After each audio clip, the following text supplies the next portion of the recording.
Hello, how are you? You're welcome to today's FX market overview. First, I want to wish you a happy new month. So we have entered the month of March, and as you can see on my screen, today is the 2nd of March, 2024. All right. So once again, I want to wish you a happy new month. We pray that this month is going to bring us many profits. All right. Okay, so quickly to the upper right of my screen, we are going to be looking at this asset. Same thing from last week, right? Just the same thing. We're going to be looking at the dollar index, the euro dollar, that's the fiber, and we're going to be looking at cable. We're going to be looking at euro GBP, euro JPY, ADHF, euro NZD, Bitcoin, NZD CAD, and CATO. So same thing from last week. We're going to be looking at all of these assets again, right? So last week, market overview was quite lengthy, right? Because we had to discuss, I had to discuss all of these assets one by one, right? So today on this call, 5 days has passed, 5 trading days has passed, and candles have printed. We've had 5 daily candles, we've had multiple 4 hours, multiple 1 hour candles. So a lot of things has happened on the chart. So we're going to be looking at them. Which of this asset has actually gotten to target? Then we can remove it off the radar. Those that have not gotten to target, what could be the possible continuation move, right? Because we want to be a part of that definitely. All right, so first and first, dollar index. So as you can see on the screen, this is the monthly time frame, right? So each of these candle represent one trading month, right? So this candle here was February. This was January candle 2023. February candle last year was a bullish candle. March, April was a bearish candle, right?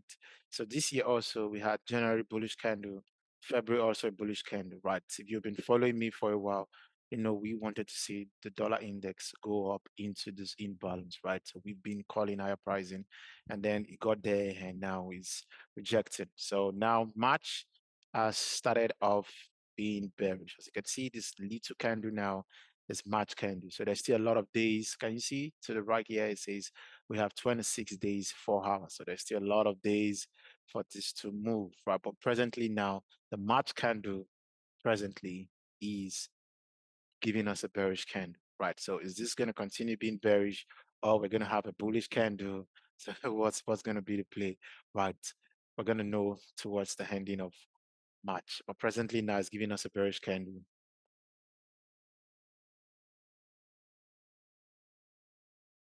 Yep. All right.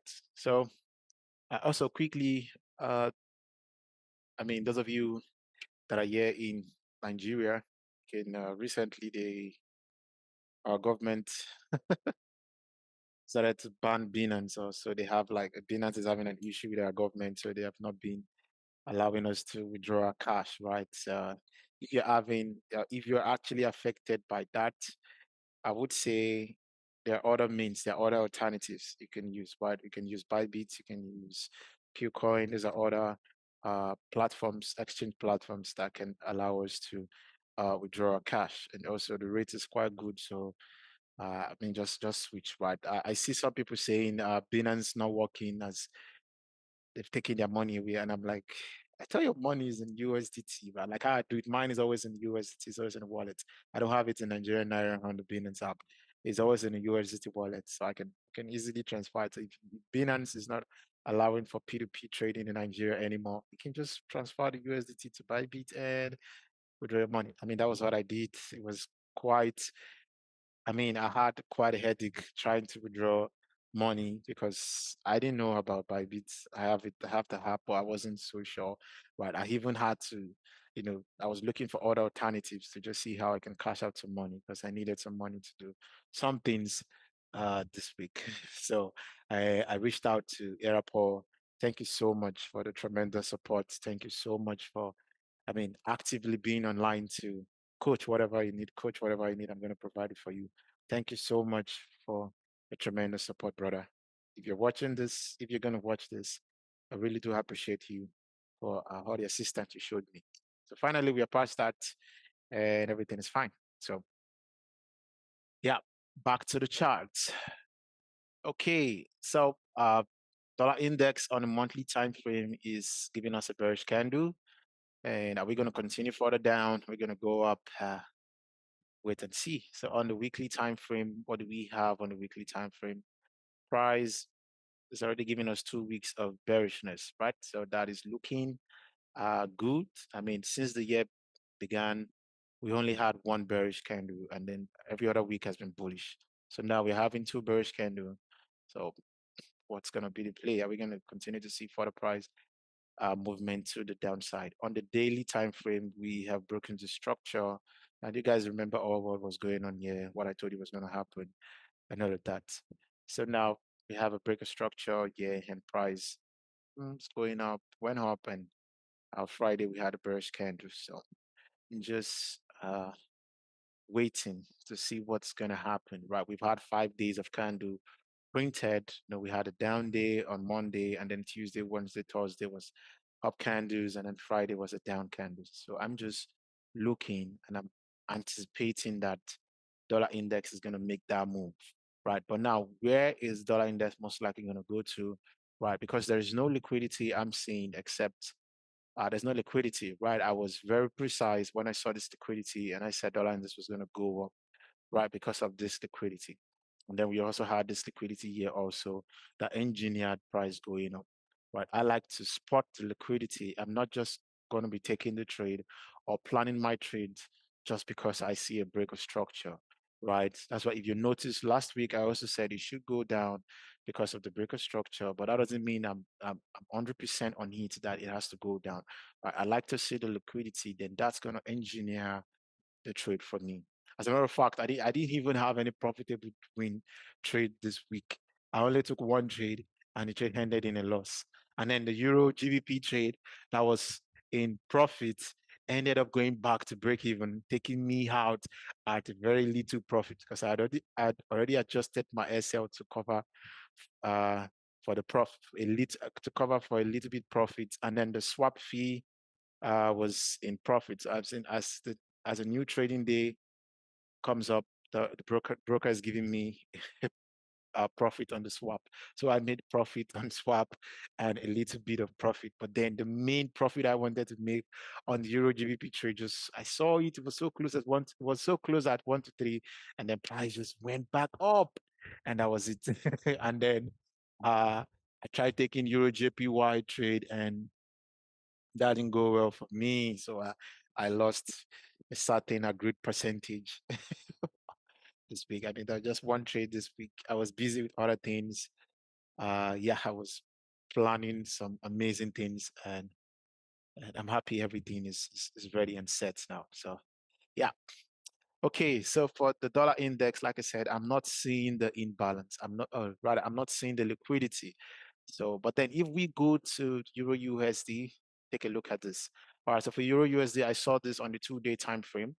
Like, okay, now on the 2-day time frame, we can see the structure shift in this area. Right, lower low, lower high, lower low, and we broke. Right, and then price gave us this higher high. I mean here, and then yeah. So in terms of the daily range, we have this and we have this, and I saw how price came into the imbalance. Are you seeing this? Price came into the imbalance, this 2-day imbalance, and then price started to go up from there. Immediately I saw the imbalance, I knew for a fact that uh, EU was going to go up. Now, if we are to look at this now, we have what the liquidity to the upside. We have this daily liquidity to the upside, and aside from that, if we go to the 4-hour time frame, okay, if we go to the 4-hour time frame, I can also see now not 4-hour now, but the 1 hour.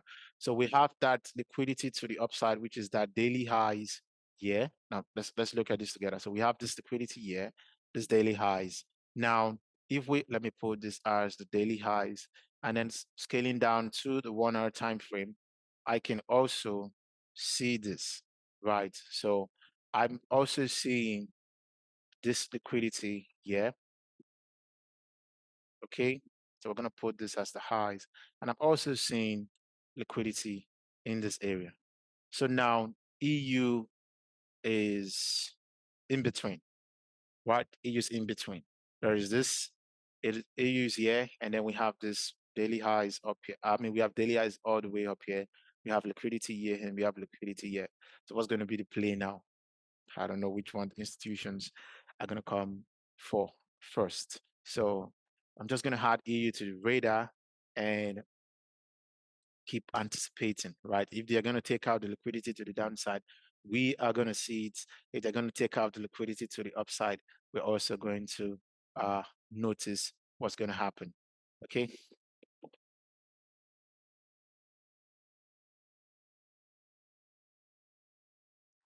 And then also going to know what's going to happen, right? Yep.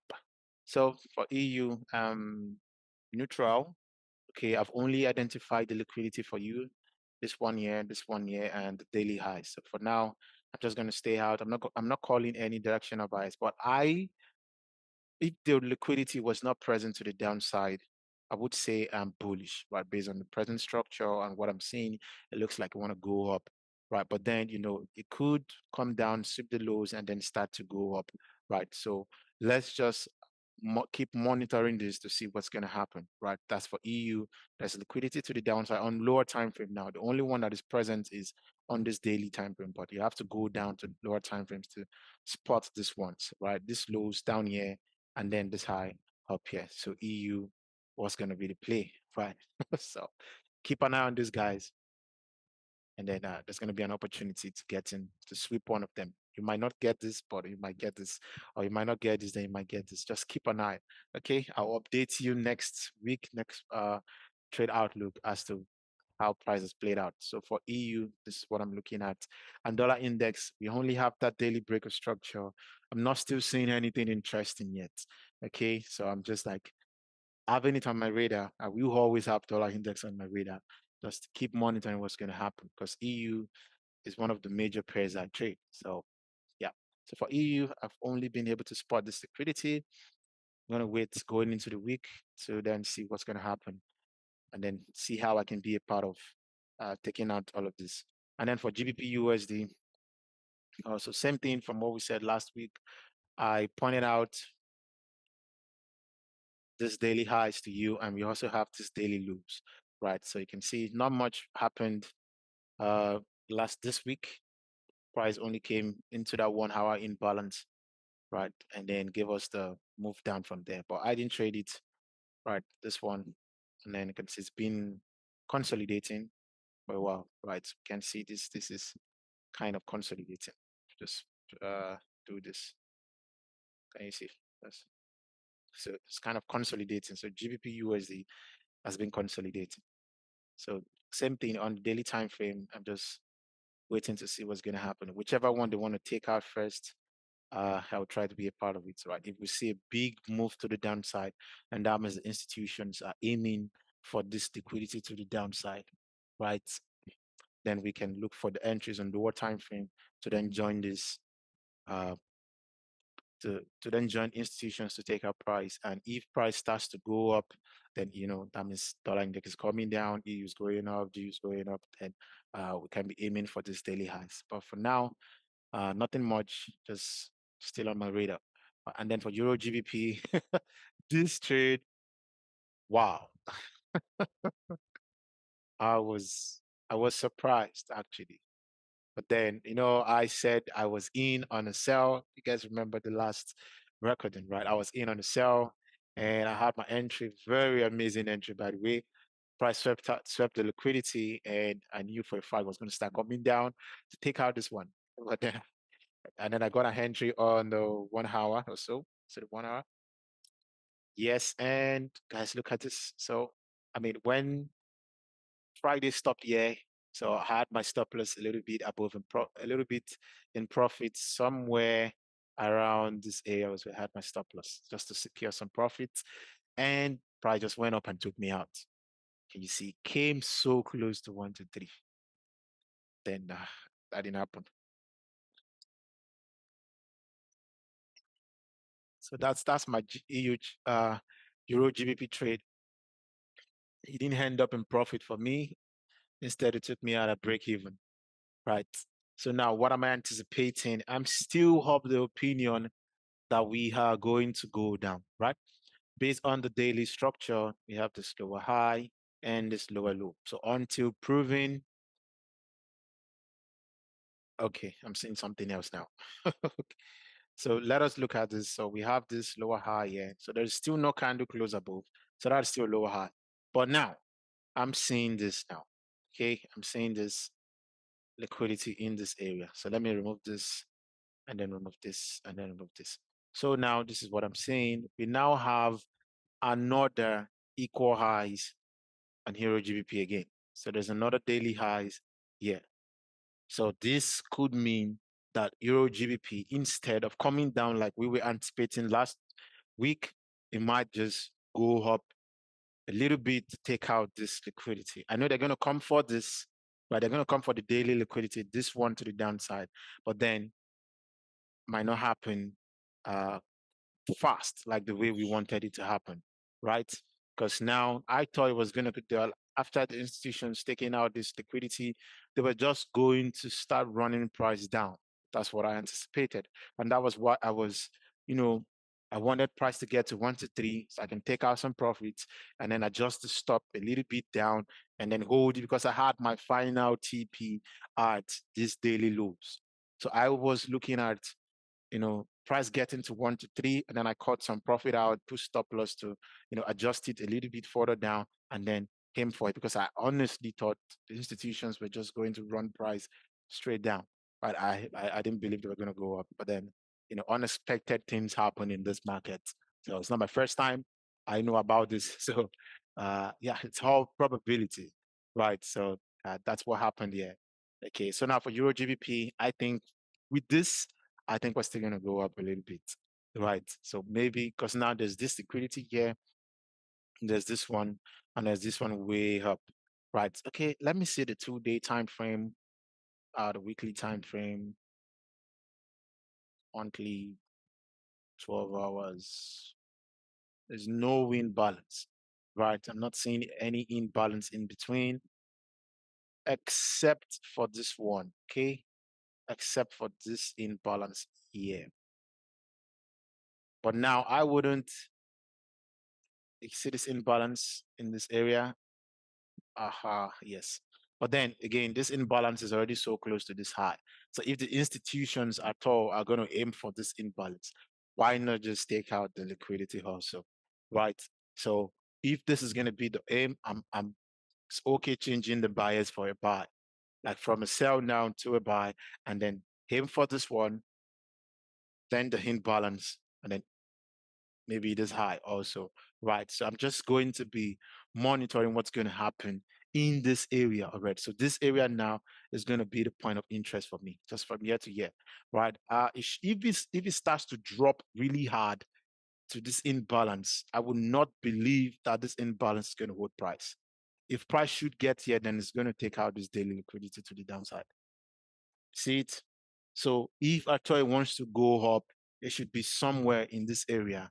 And then institutions start to engineer price, taking out this, filling the imbalance. And then I think should just take out this one also, instead of just coming to the imbalance and drop. It can happen, but it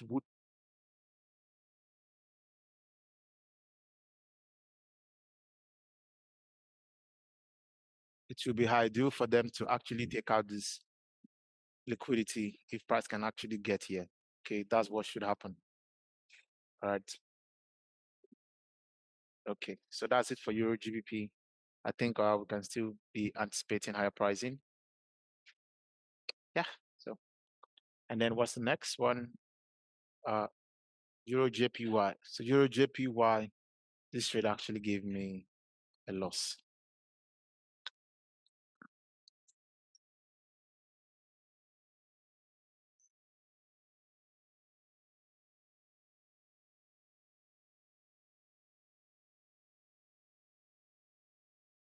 So for Euro JPY, um, remember last week I said I wanted to see Euro JPY take out equal highs, probably because we cut JPY, we anticipated higher pricing, and that happened.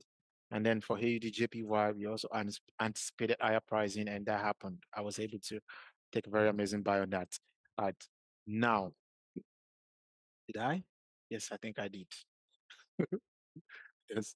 Okay. So then Euro JPY, I was anticipating higher pricing, but then so you can see that didn't happen. They didn't take out the liquidity, and I had a 1 hour entry, and boom, that just hit my stop loss. This was the entry I had. Actually, it's on the 2 hours. So it's on the 2 hour time frame. I was looking to play this imbalance again because structure, everything was in place. High, low, and a high. I had my range. I was buying at discount. I was playing the imbalance with stop at the first candle, and I got activated. Price went all the way up. The price has really not moved. That's why I didn't push stop loss to break even. And then that, you can see, it just came down, and then they just took me out. So something like this, boom. And I was like, oh my God, that's fine, right? And then price just came down. So I took a loss on Euro JPY. So now what am I anticipating? Well, now that we come down, price moved further down to the daily imbalance. There was actually no imbalance now. So price came down. We had a very big sell-off. And now on Friday, price moved all the way up. So on the 2 hour time frame, we can see that price actually broke structure again, right? So it broke the structure again. We had this low, lower high, lower low, and then it broke the structure. And then we have this low range and we have this top range. The price came into this imbalance, and now price is looking like it wants to go up, right? So Euro JPY, mhm, yeah. Euro JPY is still on my radar, right? Still want to see it go up.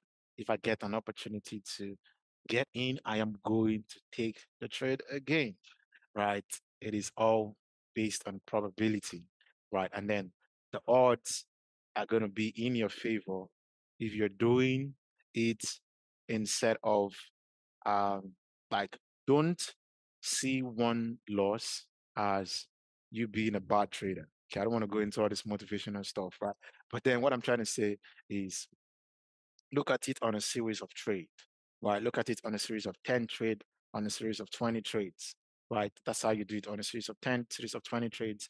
If you look at them one by one individually, you will be thinking, oh, you took a loss and then that week and then you're not profitable. Right. Look at it on a series of trades, a series of 10 trade, on a series of 20 trades. Right? I'm like, oh, and then you will see, I mean, if you're trading this concept and all, you will see that okay, some losses are allowed, some losses, I take some losses, fine, but looking at it on a scale of 1 to 10, 1 to 20 trades, right? I mean, I'm still good, right? And beside, if you lose a single trade, and you win the next trade, you're up 3 times what you lost already.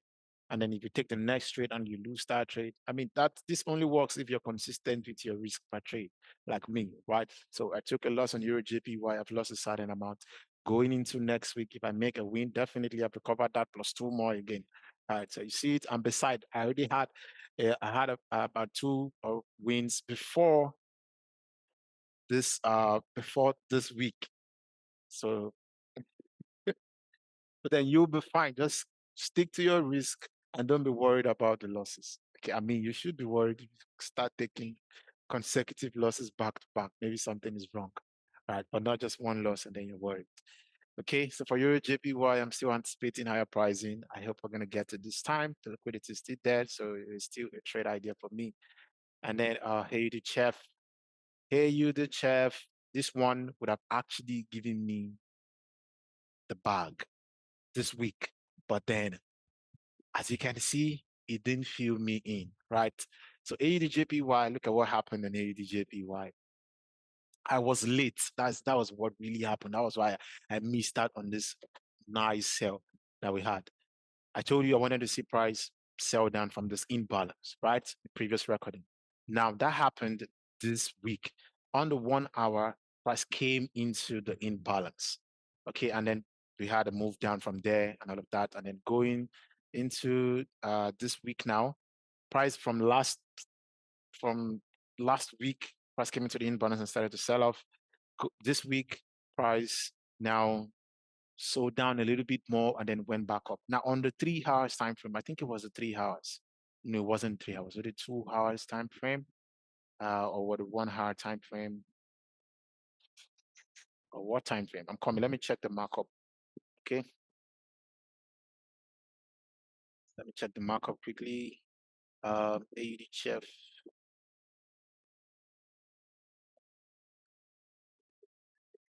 AUD chef.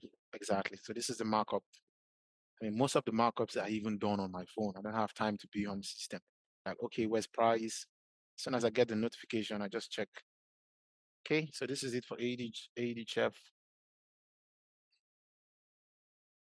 Yeah. So as you can see, AUD chef on the 3 hour time frame, I was late. I knew so when I saw it, price already came into the imbalance, played the 80 level already, and look at what happened. I was just anticipating, okay, please just go back up and pick me. That was it. So on the 3 hours time frame, I was a entry. No, so I wasn't filled on this. I just, yeah, this was how it was. Exactly. I had this, I saw this move down. I was already late already. I knew I was late. So I said, okay, let me still put the limit, anticipating, believing that price is going to go up a little, test the 80 level again before it dropped. Before it drops. And as you can see, that didn't happen, right? Pricing come back there. It just started to drop and came all the way down to like 1 to 4. Did it get to 5? No, 1 to 4. All right. So this trade, I missed out on this trade. I would have actually taken some profits, anticipated it to go down the more, but at least I would have been in profit. And that would have actually covered for Euro JPY loss. But then this didn't fill me in. So that was it. It's gone. So now what am I anticipating now on AUD Chef? Well, as you can see, we had a big sell-off and now prices way back up again. So I'm still going to be, oh wait, check the 4 time frame. Uh, check the 1 time frame. You know what? Let's stick to the daily. I'm going to anticipate that it's going to go down, but now we're still way back up again. So maybe price want to come into the imbalance because as you can see, we still have a little bit of imbalance left. Right. So just have this in your radar to see what's going to happen. Okay. Now, after selling off, went back up again. I'm just in between right now. So I'm just going to have it on my radar, monitoring it, what's going to happen. And then for Euro NZD, this one too, just on my radar. I mean, it came so close to daily lows and went back up again. So just monitoring. Okay. And then Bitcoin, Bitcoin, Bitcoin has really, really, really moved. Right. So I posted something on my Instagram on Bitcoin.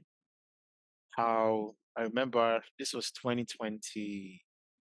This was 2020 coming STF to the library now. Um, coming guys. See,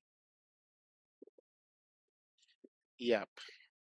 So September of 2020, see 2022, 2021, 2022. So 2022 September, I remember during our weekly outlook, we were discussing Bitcoin and I was like, okay, based on liquidity, I mean, it has always been liquidity all these years, right? It's the same concept over and over and over again. So when we were discussing that, you guys can see Bitcoin just hit 19K. I mean, you already hit that before, came back up and then we said that based on what we're seeing, Bitcoin would grab the liquidity, come into the imbalance, fill it, and possibly establish the low in that area, right?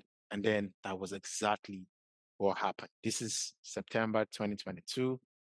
Bitcoin on the monthly time frame, March 2024. That was it. Swept the liquidity. And that was the move up. Now, the mistake I made was that I wasn't stocking the entries. Like I didn't even get so many entries. I remember when I used to trade Bitcoin back to back, I caught a lot of entries. I even bought, was it around this area? Yes, I bought Bitcoin at 34. I had it all the way to like 60,000 or so. Yeah, so I wasn't so active on this, but there were many opportunities that I've gotten in this area. So now we are so close to all-time highs. As you can see, all-time highs is 69K. Bitcoin is at 62K, just about 5,000, 7,000-ish move. And then we're going to get there. Right. So Bitcoin is really bullish. But then a lot of people are scared to buy now, and it's normal, it's common. Okay, even me, I'm seeing some opportunities, but I'm refusing to get in because it is already so high, right? What if it starts to wants to make the move down to retrace a little before making the next big move? So all that, I'm also going through it. Okay. It's so high. I don't want to buy now. I mean, I'm seeing some opportunity. Like, no, not yet. It's so high. It's so high. And then it keeps going up. It keeps going up. It keeps going up. Right. So now, what am I anticipating on the daily time frame? Bitcoin is so close to all-time highs. It is at 62K. There's imbalance to be filled. Is it going to aim for the all-time highs immediately, or Bitcoin is going to retrace down? I don't know. That's it. So for Bitcoin, I am just presently on the side looking at what's going to happen. Okay. It is so high already. It is so high. And then going to the 4 hour time frame, 4 hour time frame, uh, 1 hour time frame. On a 1 hour time frame, you can see, I mean, give this high, higher low, higher high, and then came into this imbalance. But then I wouldn't have taken this. Okay. So, but it's playing out so far. And then what do we have in this area? Also high, low, high. And then Bitcoin is playing this imbalance and it's going up now. So, but then no entries. I'm just on the sideline. I'm waiting. Okay. For Bitcoin. So that's it. And then NZD card. NZD card. This one also, I mean, we've been at this for a while, came all the way up, created equal highs, yeah, yeah. And instead of the institutions to take it out, I mean, they would not stop to amaze me, right? Came down again, took it, how many pips down from there? 140 pips down. So, I mean, maybe that's more entry, more opportunity for us to get in on a longer term buy, right? So I'm going to be positive and believe that NZD card is going to go up. So because of that, I'm going to be looking for buying opportunities on NZD card. Okay. And then lastly, I talked about Katu going up, right? I couldn't get an entry, but I didn't even remember. But then it actually played out well on the 2 hours time frame, or is it 1 hour time frame now? Or is it 4 hours time frame? Yeah, so on 4 hours time frame, you can see based on structure, that is high, this low, this high, and you can see came into the imbalance. And Kato is so close to taking out this liquidity. All right, so if you have a Pepperstone account, then you can participate in this. Keep an eye on it. We're going to take out the highs very soon. Okay, so yes, so these are the highs that I'm looking at. I mean, just a review of what I already talked about last week.